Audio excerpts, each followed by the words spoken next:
do know, as I say, from Carl, S-E-K, thank you very much, was that... Okay, guys, we're in the city, and we're gonna do a drive-through Avenida da República, guys. We're watching Alien Scientist, my brother Jeremy.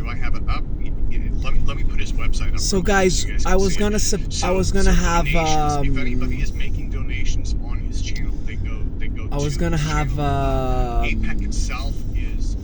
I was gonna go to the theater to see The Little Mermaid, a piece of theater for the children.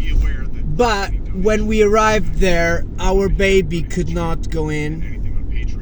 She doesn't have enough age. So what I'm gonna do, guys, is guys, I'll promise you this. When my wife was gonna go and buy the tickets, I thought to myself, why is she buying the ticket for me? I could stay out here and just chill and wait for them, and I don't have to pay the ticket.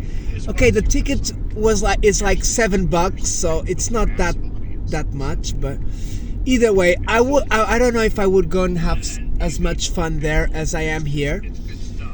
Either way, I'm with my baby here, baby Mel, and we just came near the river.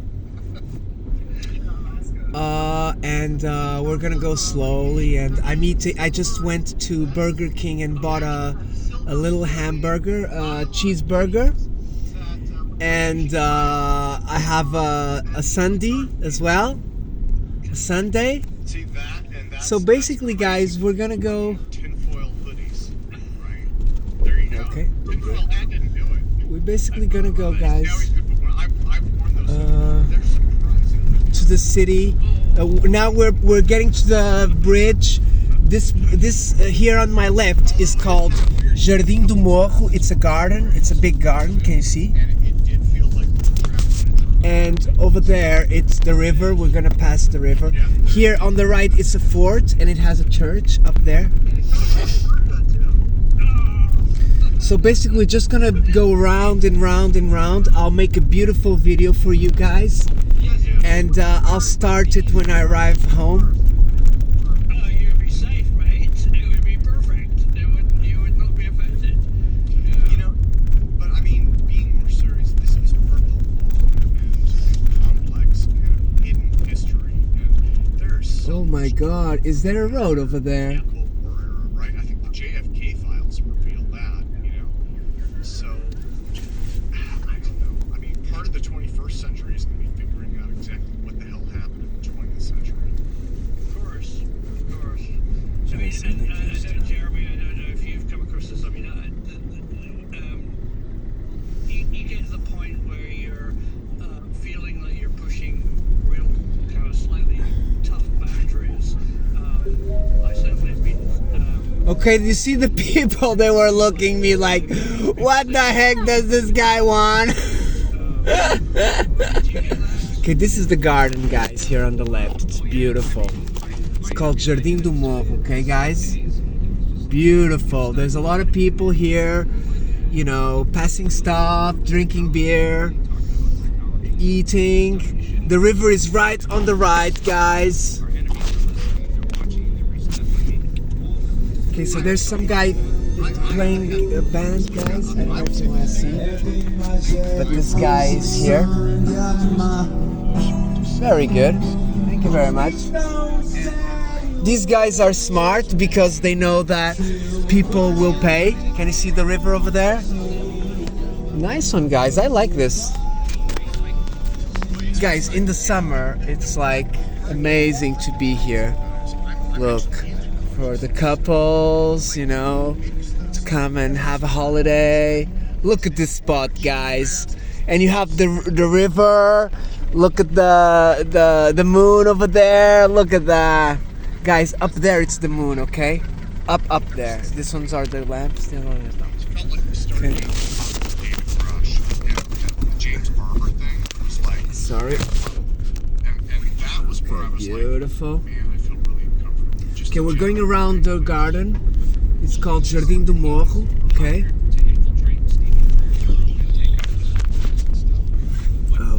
Beautiful. Beautiful, guys. Wonderful. There's some camping vans here. Smart guy near the river. You can see the church over there. Can you see the big church? That's called Igreja do Morro.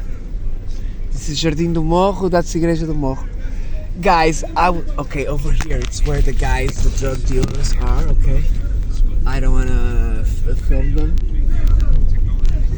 Okay, wait, I think they're gonna fight. No. No, nobody's fighting there. They're just playing around, I think. I should ask, are you coming to the United States in the next couple of years or so? Because we have conferences. Oh, and they have music there. African music. I think if I went through JFK security, A lot of people from all over the world, guys. I think that would be bad. Beautiful. Did you enjoy that? Sure. Huh? My wife's. Okay, the first 6 minutes, you guys are gonna love it. United States, and you know, I Love it, worked love it, love it, love it. for 10 years, so yeah, no, I really miss it. But I think Okay, so right now we're gonna, I think it's go a up. little bit slightly difficult for a European. There's a beer place to have some food and You'll be fine. You'll be fine. stuff. Look, when I Okay, fly, guys, I we're fly gonna go with my slow camera because here, right? And I there's no one carry behind camera me. here on my back. Okay?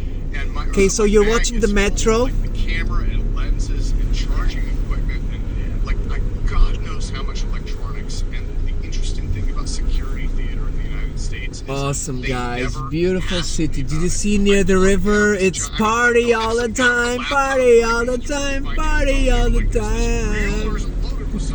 Mel baby sleeping good.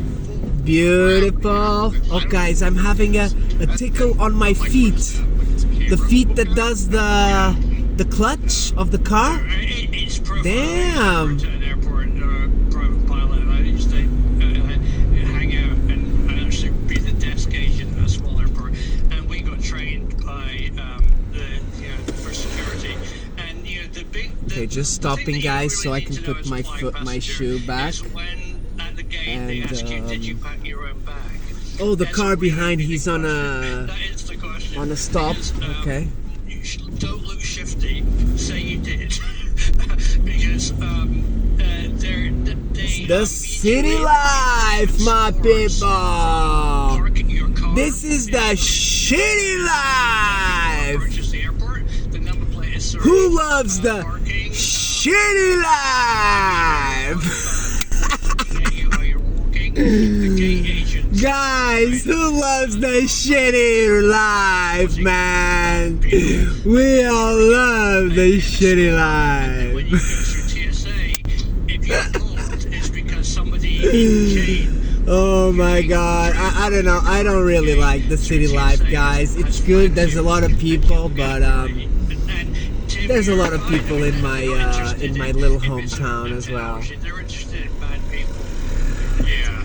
Well, for me, I did so. Oh, there's the last year, metro. Can you I see? did the TSA pre-check also for and that actually it Nice helps a metro. little bit. Although to be honest, the only difference, the line is like 5% faster, and they don't ask you to take your belt off. And I'm so used to it. Like in fact, last time I went through the airport, I had my belt and my shoes off, and they're like, "Aren't you pre-checked?" And I'm like, Oh yeah. Can I ask Simon a follow-up question on one of the things he said? Jared. Yeah.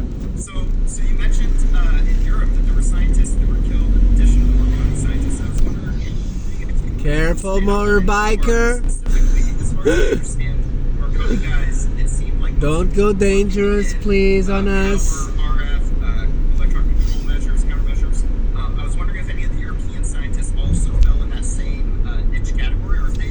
Oh my god, guys, it's a beautiful night. Look, 17.5 Celsius. I mean, I know that Oh my god, beautiful weather.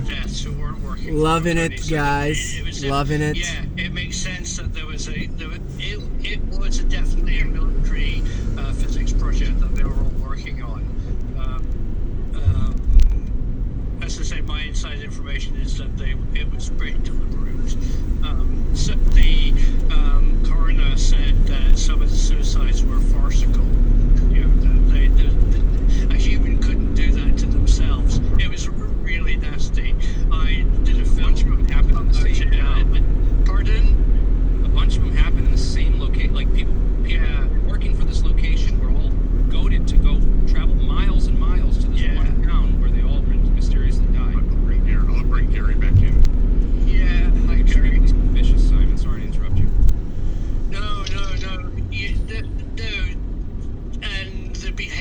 psychological behavior.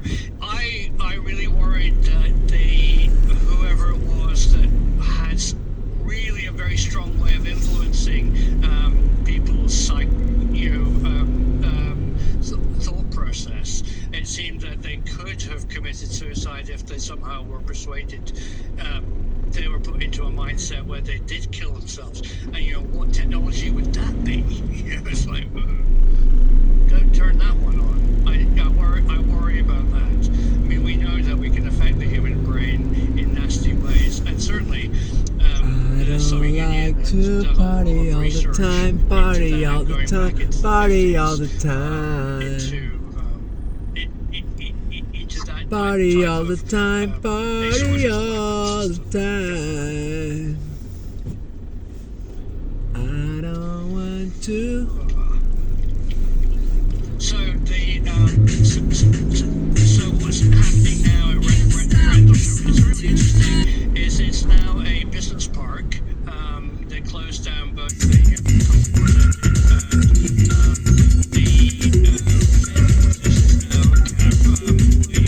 big truck and you have tea dealers. And one of the things that I discovered is that film company that ran one of the hangars, and they were lifting up slabs underneath the hangar, and they found some of the biggest power interconnects that they'd ever seen. And Woodbridge is totally unused, apart from it's not. It's still retained by the Ministry of Defence, and they recently refurbished the runway. There's really weird things going on there. Woodbridge in World War II was a FIDO base, FIDO, where it was a lot of World War II had really bad weather, fog and smog, coal burning, and a lot of Allied airplanes. The pilots found it hard to find rural airfields, so they all flew back into Woodbridge, and the FIDO system burned gasoline down the road. My people, guys, today was another busy freaking day. Can't wait to go home, guys. Sea while crossing the North Sea. But it turns out that the FIDO base, the fuel for that came in underground tunnels and pipelines from Bentwaters, and those tunnels are still there, so you can actually walk underground from one air base to the other. And somebody said that there was a project looking at turning some of the pipes.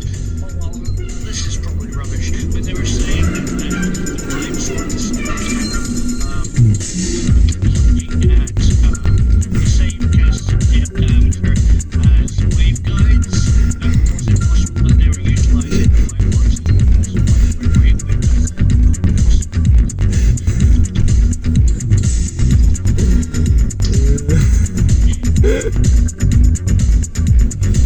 Guess I need to turn left, guys. I don't know where. I think it's here. A statement from Jake's organization. Scott and I are talking about it as well because he's interested. He also, like me, knew the term dog whistle from years ago. It's not a Jake Roberts organization name.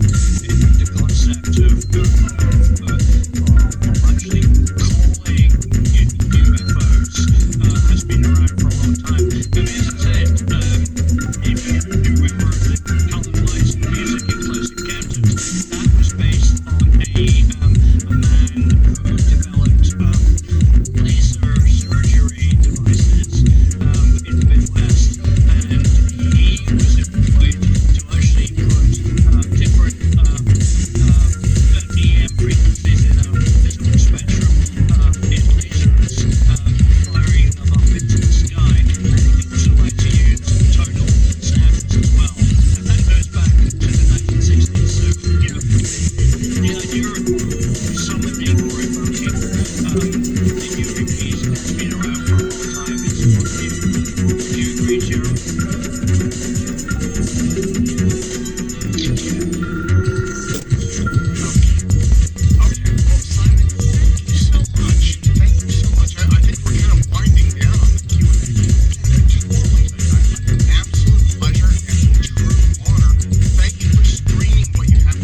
social Okay, we're starting from the beginning. The APEC with I able to get my partners to cancel that agreement after we paused our funding.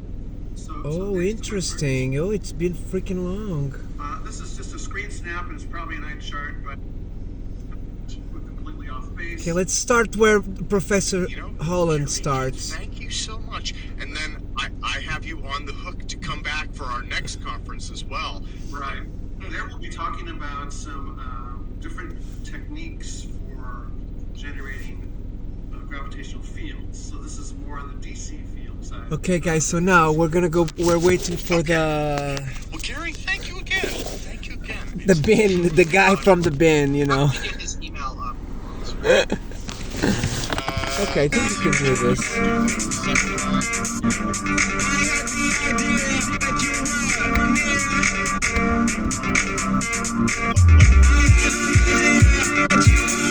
Let's go for another ride, guys. Fuck this. Are you ready?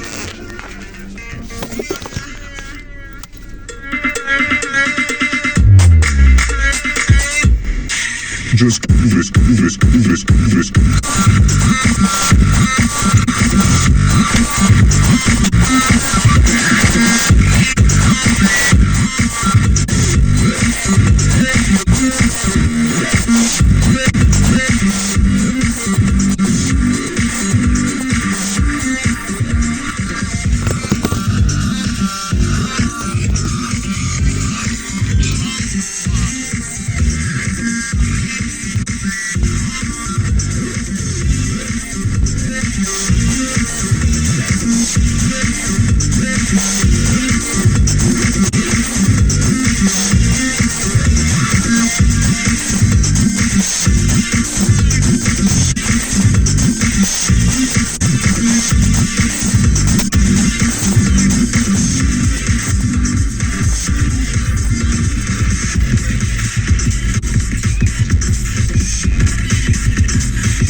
Just do this. John P. loves ya.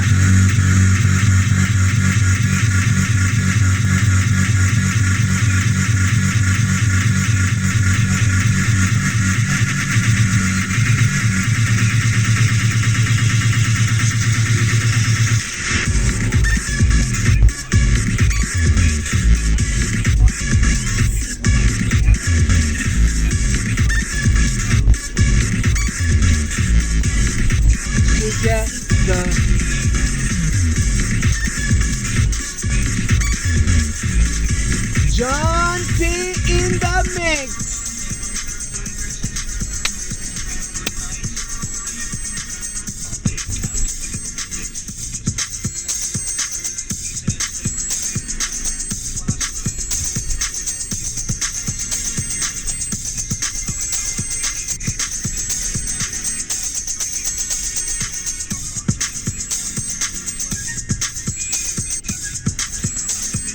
Ba-da.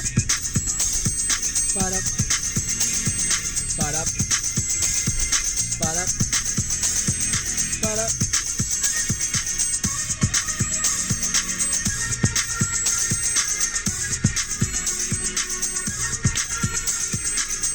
region, so the DoD in the US couldn't deny it anymore. And in some ways, John Burroughs thinks that's disclosure because, I mean, they settled a case for a US Air Force officer who was injured by a flying saucer, so or a UAV or something. But Ba-da. what really happened, we don't know. It was obvious to me that there was meddling going on, that there was that the US and the UK in Britain, in a very specific place, and that's what I'm going to describe tonight, knew that there was something odd there and wanted to evoke something.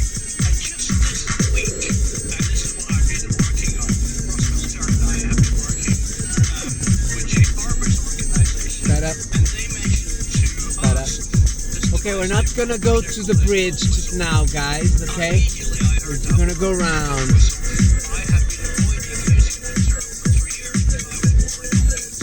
Because I think that the origin of the dual whistle that Jay Barber's organization is using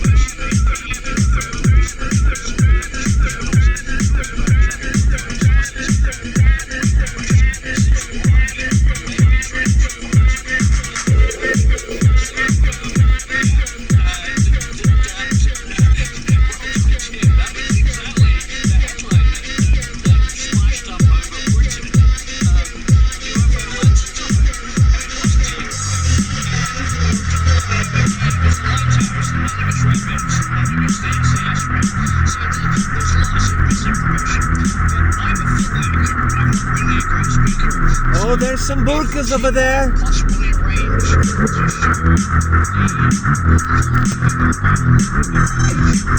Blessed Allah!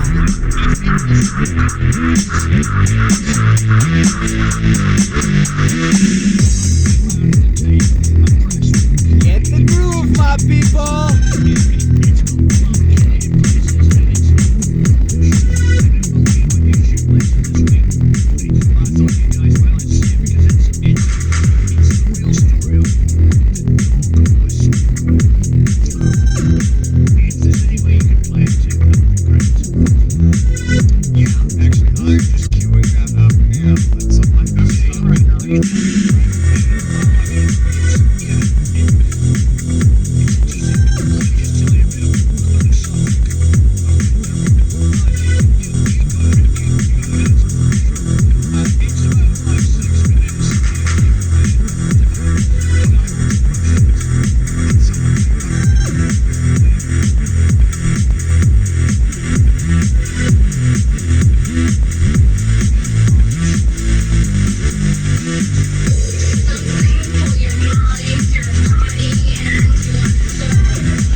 collecting UAP data for more than 5 years with electromechanical signaling, which we call our dog whistle. Beautiful, guys. Generally Oh speaking, my we see god, 3 that's to 5 beautiful. different classes of UAP per day during operations. After we turn on the dog whistle, UAPs literally come to us day after Let's see day. if I could. We have turned on our equipment that we've customized and created what we believe is a dog whistle. UAPs show up. So through that process, we started a systematic cause and effect, if you will, experimentation. And we've arrived at some very custom capabilities that when we deploy these capabilities, we get different UAP responses. Every time we Okay, turn guys, on this I got equipment and shivers do the when I things we saw need to this, do for okay? the right amount of time, we get a response. Jake Barber's private UAP research and recovery company, Skywatcher, revealed they are I using don't believe Jake, code-named but I dog believe whistle technology and Professor, psionic guys, control so to there may be attract some UAP truth, I don't know. to their research range. What is the nature of a man-made UAP dog whistle? How was it first discovered? What place was it first seen to be highly effective? And who built it? These are the questions I am seeking answers for. But is my quest personally dangerous? Well, the UK has just toughened up its official secret act to potentially prosecute journalists who stumble upon classified information. So, I reached out to ex-MOD officer Nick Pope for his advice.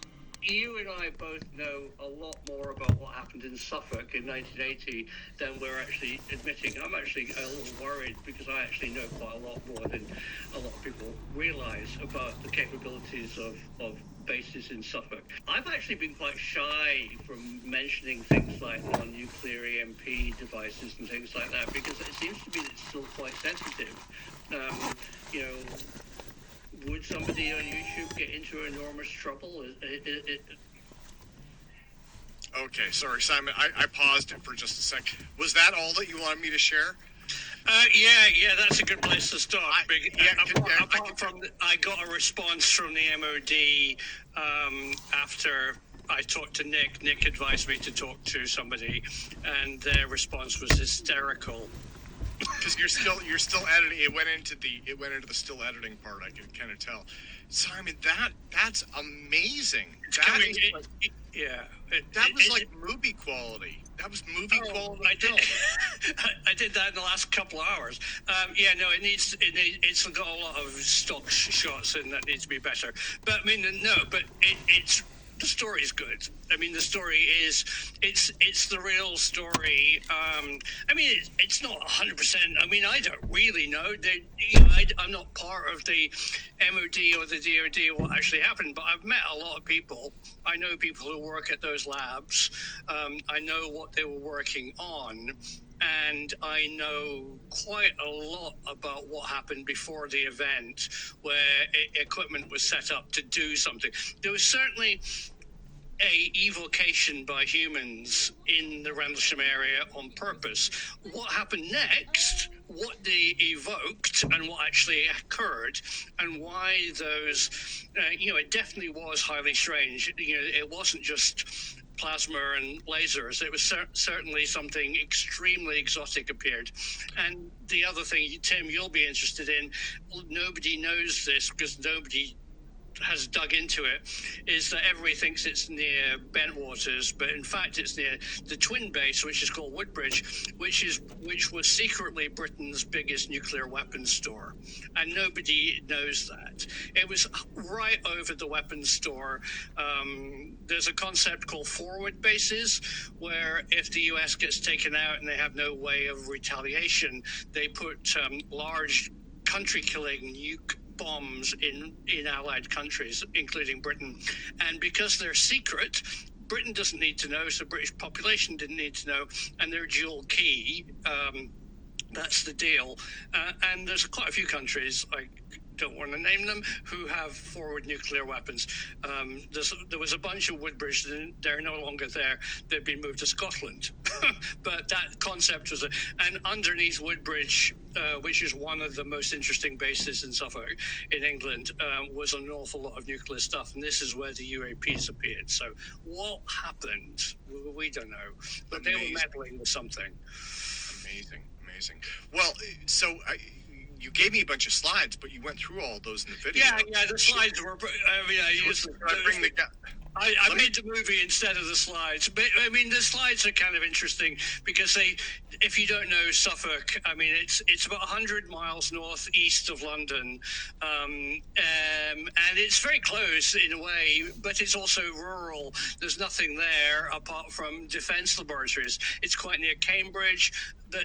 That place that I was briefly shown in a film called Martlesham Heath was pretending to be a telephone laboratory, but in fact it was the headquarters of SRI UK and Stanford Research and also Marconi, and where they were doing microwave and that word which I dropped in called non-nuclear EMP stuff.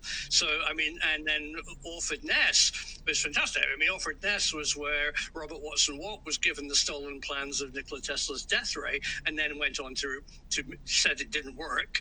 It didn't, and then went on to make radio direction finding. And then Bordsey was the World War II spoils of war from German radar, which is very different technology, was brought back to Bordsey and developed into this continuous wave radar, which has amazing effects, including ionization effects. Oh, and so it's effectively can be used as a directed energy weapon. And all that, there's a triangle, and in the middle of that triangle there's some scrubby woodland. It's called Rendlesham Forest. There, that's the real story, obviously. Amazing. But you guys, do you know about the case? You got any specific question? And actually, if it's okay, and I'm not trying to interrupt your presentation, I was going to ask, did you want to speak more on this just to talk about it, or should we do kind of a Q&A and have the guys? No, I don't. Yeah, I'm a filmmaker too. I mean, you saw a clip from the film. I've done an awful lot of films about it. I mean, I could talk for hours on it, but that's quite boring, really. I mean, It's up to you. It's up to you. It's whatever works.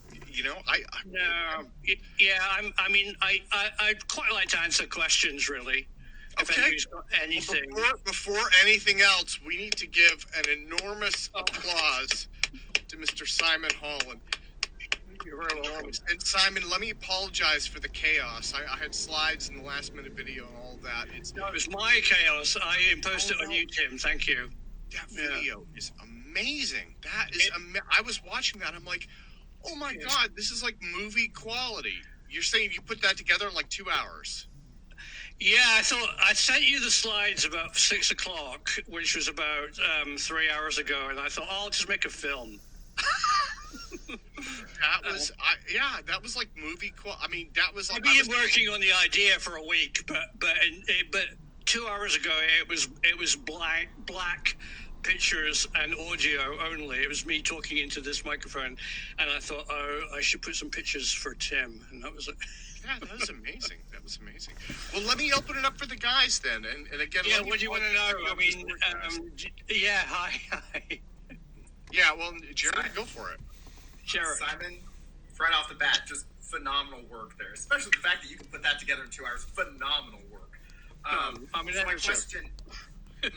question here, it's going to take about 30 seconds to a minute to set up my question, if I can.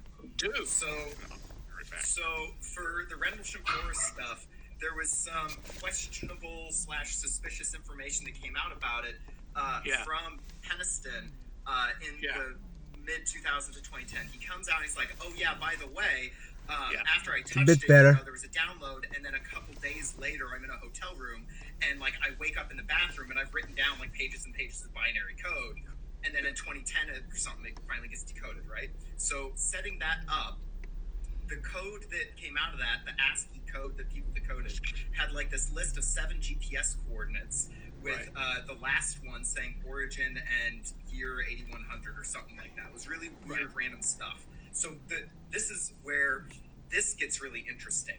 So 1980, it was December of 1980, but January 1981 when he writes down the message, supposedly. So apparently Pat Price back in 76 followed up by Atwater in 1982 under Project Stargate. They ended up doing some remote viewing of some underground alien bases. And they came up with these 4 GPS coordinates. So when you combine the 4 coordinates that they have with the 7 coordinates from Price, you get this map where some of these coordinates are laying in lines between the other ones. It almost seems like you could draw flight paths between all 11 of these locations. So I was wondering if you looked into very much the GPS coordinates that he had given. Yeah, I'm slightly embarrassed to answer that question. My position, I've been very associated with John Burroughs, who of course didn't see a triangular craft, and all the witnesses saw something different. But in fact, you guys will know that one of the side effects of that type of high frequency non-ionizing radiation and plasma effects is actually altering your perception. And I think that everybody saw different things. It doesn't mean that they aren't correct. It was only their personal reality. That's a kind of a cop-out for me. Knowing John quite well and knowing when the ASCII binary code was revealed, that came out while they were filming a major documentary, and Jim kind of pulled out a couple of pages from the notebooks that nobody's ever mentioned before. And and of course the filmmakers loved it. But when we looked into it, Jared, you'll be able to understand this. This was December 1980, and the code, the binary code, why would aliens use binary code? But the binary code type, as far as I know, and you can correct me on this, hadn't actually been written. That type of ASCII code was a development of ASCII code which came out in the 1990s. So how on earth did he know about it? And it was after 1990 that he revealed it. So, and then the other thing about the GPS coordinates is that Rendlesham is actually east of Greenwich, London, which is the zero meridian line, and Jim Penniston didn't know that and wrote down a coordinate from the Rendlesham that he was given by the aliens in this modern ASCII code, and he wrote it down as if it was west, because he lived his entire life in Illinois and Wisconsin and everything, and he didn't realize it was actually should be a plus east number. So for me, I have a lot of problems with it, and and it's pointing towards star bases and the pyramids of Giza. I'm just going, get on with it, mate. It's fine, but it's not my story. The story is why did it happen? Sorry if that's a bit negative. No, excellent critiques. Thank you very much for that. All right. I'm a bit embarrassed to say that. I mean, and Jim is a great guy. And the other thing is that Jim often doesn't reveal that he also had a VA settlement due to injuries. All of them were injured. They had skin problems, they had eye problems, they had trauma, psychological trauma. And then John Burroughs specifically had this internal organ failure. He was 20. He was a security officer at Woodbridge specifically, although in Bentwaters is Woodbridge interchangeable for them, and he was a fit young 20-year-old as a dog handler, and he had his heart valve ripped open, and so it didn't shut properly. It was torn into filaments, and he was breathless and had to have major surgery. And that was Kit Green from CIA said that that's a definite internal kind of heating effect from high energy plasma, probably. So as you guys are all dealing with dangerous stuff, to avoid that kind of stuff, Simon, absolutely amazing. Oh, actually, can I jump? I want to jump in really quick into a super quick share. I want to share a book. I should share Simon's channel too in a sec. That's okay. So when you mentioned the forward nuclear bases, and that was something that wasn't known, that brings me to Robert Hastings' UFOs and Nukes. Mm-hmm. And so I'll just put that up there. I will drop a link in for that. This book is absolutely amazing, and he he details this nuclear correlation, which is kind of what you were getting at, right? I mean, I don't really like the nuclear correlation. I don't see why, why would an ET come? But in this, I'm reporting the facts. In this case, it was definitely really something to do with Woodbridge. Bentwaters also had tactical nuclear weapons. It was a forward Air Force base. At one time, they had fighters with air-to-air missiles with tactical, small nuclear missiles. This was all in case the Soviet Union invaded Western Europe. But then later they changed, and that's all they had there. But Woodbridge had the serious stuff.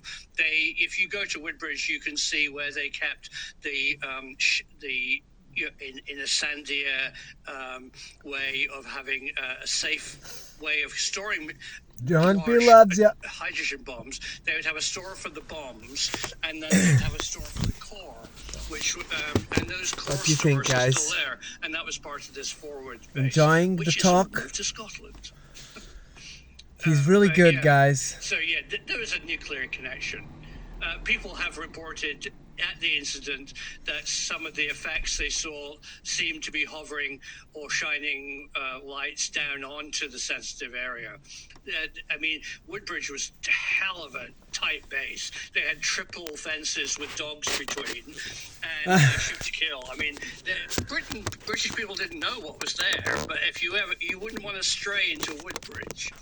And one of the strange things that I've discovered is looking at how all these physics laboratories were powered. I really got down this road that the world's largest nuclear power station, which is called Sizewell A, was built in 1957 and operational in 1962, is right next to Orford Ness, and they also had this place called Cobra Mist, which is a big weapon system with Marx generators. So they need a lot of power. But I contacted the electricity grid people and eventually spoke to the woman who runs it in that part of England. And she told me this great story. She said that Bentwaters has 33 kilovolt supply, and they use it for their radar and they use it for the hangar doors. She said the strange thing is little sleepy Woodbridge, there's nothing there. They have triple redundancy of 33 kilowatt supplies. I put them in, she said. I wonder why they need that. I was going, oh yeah, right.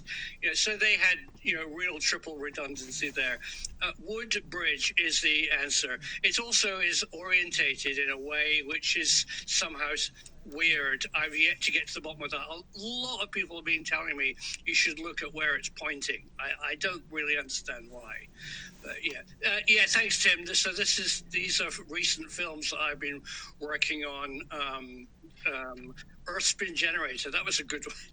That was great. I love Michael Faraday, and I heard these guys at Princeton who have been proving and looking at the disconnection between Earth's gravitational field and it could use it to generate power here on Earth, and they have a small effect. So well, and I know that your channel, you were supported by Patreon. I'm going to drop a link in there. And yeah. Jeremy Riss is supported by donations on his channel as well. So I'll put up Alien Scientist in a few moments. Sure. So I wanted people to visit this and realize that they can help support your work through Patreon. If you want to, it's entirely. I mean, YouTube is a nightmare. I mean, you get a couple of bucks for 1,000 views, but I mean, having 300 or 400 patrons sending maybe $2 to $3 a month is a seriously good way of actually funding your electricity bill. As a filmmaker, it's fine.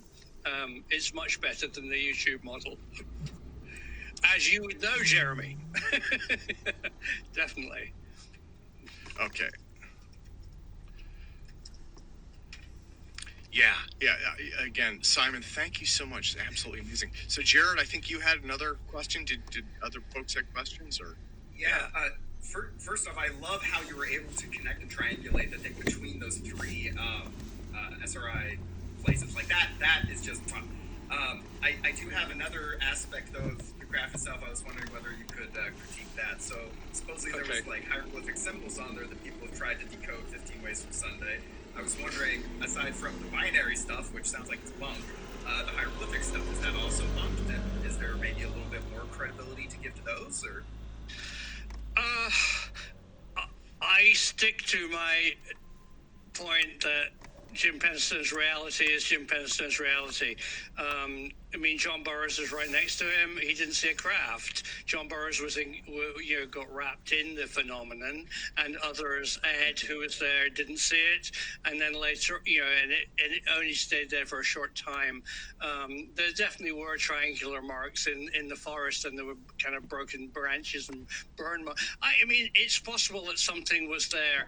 The other thing that again, people totally ignore. They're much more interested in the triangular craft. But what I know is that a few weeks just before the Rendlesham Forest incident, they had built, a few months before, they'd built a C5, Galaxy C5 pad at Woodbridge at the secure end. And a team had flown in full of equipment from Wright-Patterson and a team of OSI, Office Special Investigations, to debrief people after the experiment. So that was what was really going on. And a guy I know who is a mechanic working on one of the A10s at Woodbridge saw in the forest these lights being set up and equipment. And then I've also spoken to the other thing you need to know is that Woodbridge is also the base of space recovery. So Air Force has a recovery team that will bring back downed aircraft, but also anything from space, like satellite recovery. And that was Woodbridge. I mean, and they were there that night, and they were flying around in helicopters, dropping things into and out of the forest. And then while the event was actually happening, they got relocated. I got this from people. They were relocated. Sorry. Their helicopters and their assets Oh would my be damaged God. because they were actually on Woodbridge. What happened and here, guys? I don't know which way is the right way. And in the forest. So there's way more to it as a practical thing than people want to talk about. All the films, all the research, all the books talk about Jim's effing triangular craft, which might or might not be true. It's in his reality, it's true.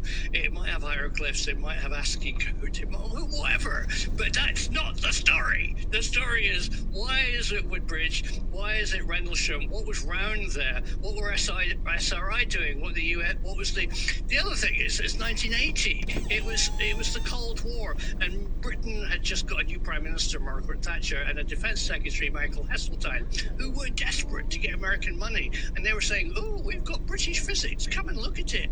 We've got directed energy weapons, we've got advanced radar, two things. We've got metamaterials. They do, and could we sell it to you? And so it was definitely a co-production between UK and the US. The UK closed down Eastern Radar, which is the big Cold War radar just north of Rendlesham Forest and Neatishead Head, and told the guys there, when you see things on your scope that night, ignore it. I've spoken to the radar operator. I mean, so there was something going on. Members of the public never could dial 911, 911, or 999 as you do in Britain. That was ignored as well, because the whole thing was planned. Then, what actually happened? What did they evoke? What actually happened, I think, is highly strange. I don't think what actually affected them was human technology. I think it was something really weird. But, and that's suddenly, again, as I said, this week, with Ross and I talking about this dog whistle thing, it seems like there is a way of calling stuff, maybe. But who knows? It's a good subject. Yeah, I'm skeptical as well, especially with the stories of and the proximity of these other characters and their equipment. At that time, BAE was still Marconi Aerospace, as you recall. Yeah. And Marconi Aerospace, there's a Marconi scientist death conspiracy. I know about it, yeah. In 1980, 2 years after the Rendlesham Forest incident, a whole bunch of scientists started going missing and wind up dead in mysterious circumstances and stuff. So, wonder if there's any connection there. There is. Yeah, the Marconi scientist death is horrific, and yeah, they were all working at Ipswich and at Martlesham, which is right next to Rendlesham Forest, and they were working on something quite odd. I spoke to one of the widows, and she said just the weirdest thing. She said her husband was a scientist. He was actually a computer scientist, and he would come home at night and said, "They're getting me to work on the weirdest shit. I'm not going to do it." And you know, he was one of the people that supposedly committed suicide, but the suicides were rubbish. I mean, they were just really strange. My inside information is that they were knocked off. You know, it was the Soviet Union, but I don't know. And also, Jeremy and everybody, it wasn't just British Marconi scientists. There was a whole bunch of people doing similar research in Europe as well who died at the same time.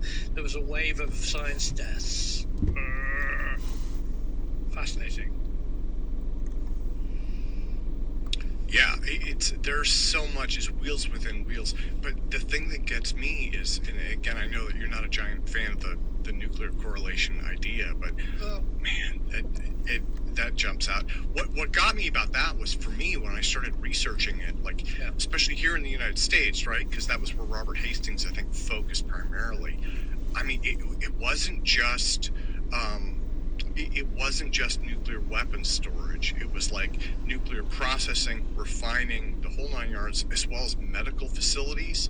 And then, as you know, over in France, right, they've had massive waves of UFO encounters at their nuclear reactors. So, I mean, I'm not sure what it is, but for me, it's, so when you mentioned the forward military deployment, right, the forward nuclear deployment, I was like, wow, that's, you know, yet another one. So yeah, France has 55 nuclear reactors. The lights are on in my house because of them. Thank you, France. Has anyone done research into the type of burns and sicknesses these people got? Like, what could have accounted for that? Yeah, all right. Great question. So, British MOD did this thing called the Condign Report, which is when Nick Pope retired and they closed down the UFO desk, they just stopped looking at reports, and so they hired this guy called Ron Haddo.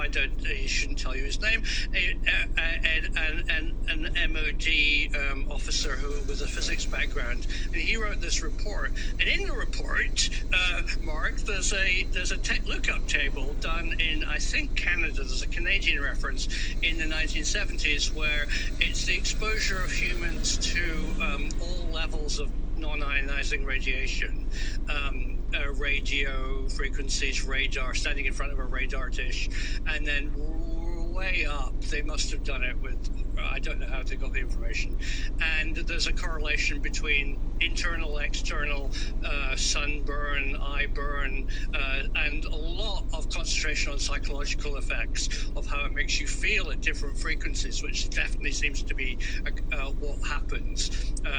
People, you know, in the classic 5 observables, I mean, it's the 6th observable which came out of these injuries is effects on humans. You know, it's well known, say, for example, that blue shift frequencies that blue shift can damage skin and things like that, and that blue shift is maybe a sign of an extraterrestrial drive mechanism. Who knows? I mean, I'm just repeating stuff, but I mean, yeah, no, they know about the effects, and John Burroughs is like really of great interest. I mean, he got immediately contacted by this Dr. Kit Green from CIA and Gary Null, are interested not only in his state, and they continually doing DNA testing with him. You know, they're very interested in okay, guys, we're going. John P. loves ya. Thank you for joining us. The show is over. Mermaids are going home now. Stay blessed.